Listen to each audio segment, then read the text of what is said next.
Chers amis, bonjour et bienvenue en cette deuxième semaine de Pâques. Durant quelques jours, nous allons méditer ensemble le chapitre 3 de l'évangile de Saint Jean, la rencontre entre Jésus et Nicodème. Il y avait un homme, un pharisien, nommé Nicodème. C'était un notable parmi les Juifs. Il vint trouver Jésus pendant la nuit.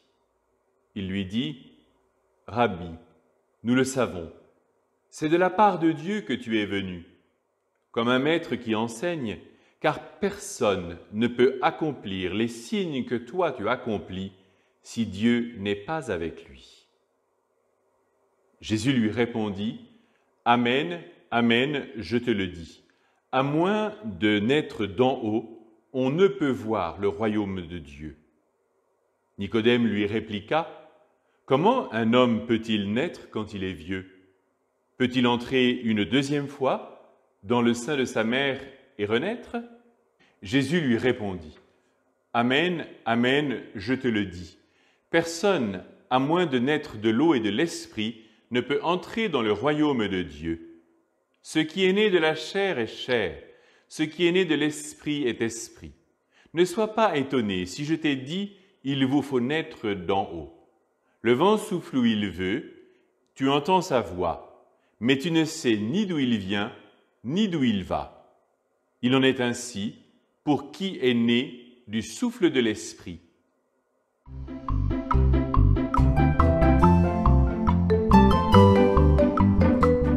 Voici donc que Nicodème vient à la rencontre de Jésus. Rappelons que Nicodème est un pharisien, un notable, une autorité parmi les Juifs, et même un membre du Sanhédrin, le grand conseil qui veille sur la loi, voire se situe comme un tribunal lorsque la loi est enfreinte. Ce n'est donc pas une rencontre banale. Nous retrouvons Nicodème deux autres fois dans l'évangile de Saint Jean.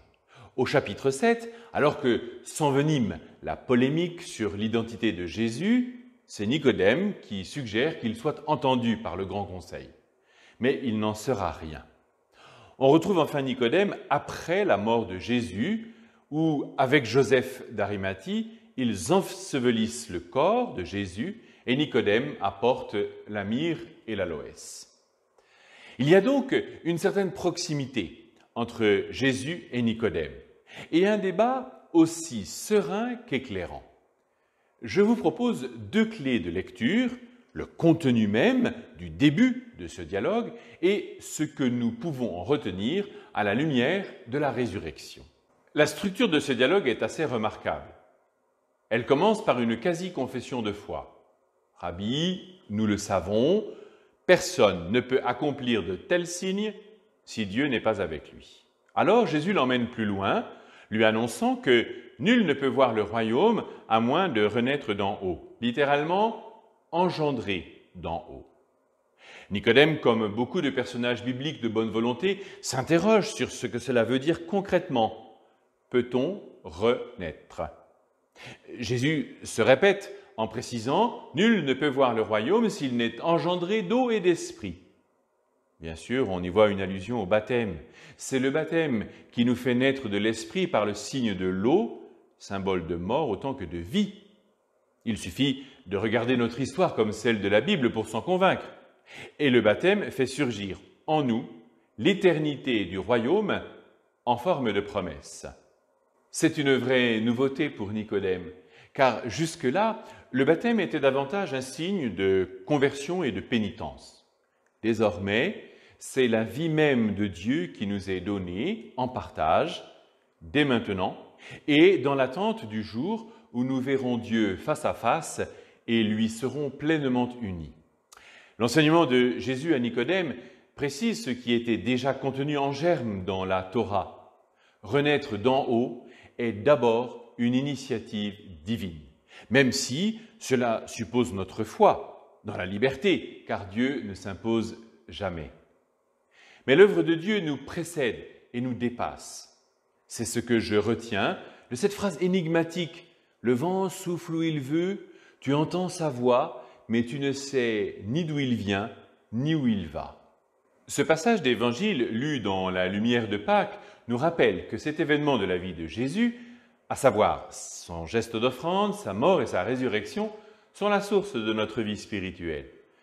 Par le baptême, Dieu est à l'œuvre et il nous conduit, certes d'une manière qui nous dépasse, mais que nous ne sommes pas incapables de discerner.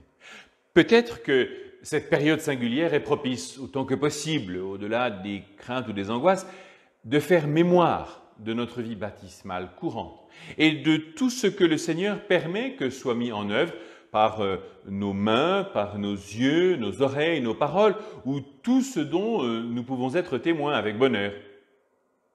En effet, tout ceci, relu dans la prière et en particulier l'action de grâce, nous permet de voir Dieu incarné dans nos vies et d'une manière ou d'une autre de permettre que d'autres aussi le voient.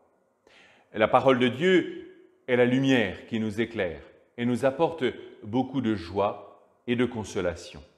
Pour terminer, ce passage de l'Évangile me donne l'occasion de penser et de prier pour les équipes de préparation au baptême, des enfants, des adolescents et des adultes. Merci à chacun d'entre vous pour l'accompagnement et le témoignage de qualité que vous déployez, pour permettre à chacun de découvrir ou d'approfondir le sens de la vie chrétienne dans ses prémices. Gageons que bien vite, nous pourrons vivre les célébrations qui actuellement sont reportées. Dieu éternel et tout-puissant, toi que nous pouvons déjà appeler notre Père, fais grandir en nos cœurs l'esprit filial, afin que nous soyons capables d'entrer un jour dans l'héritage qui nous est promis. Bonne journée à tous et à demain.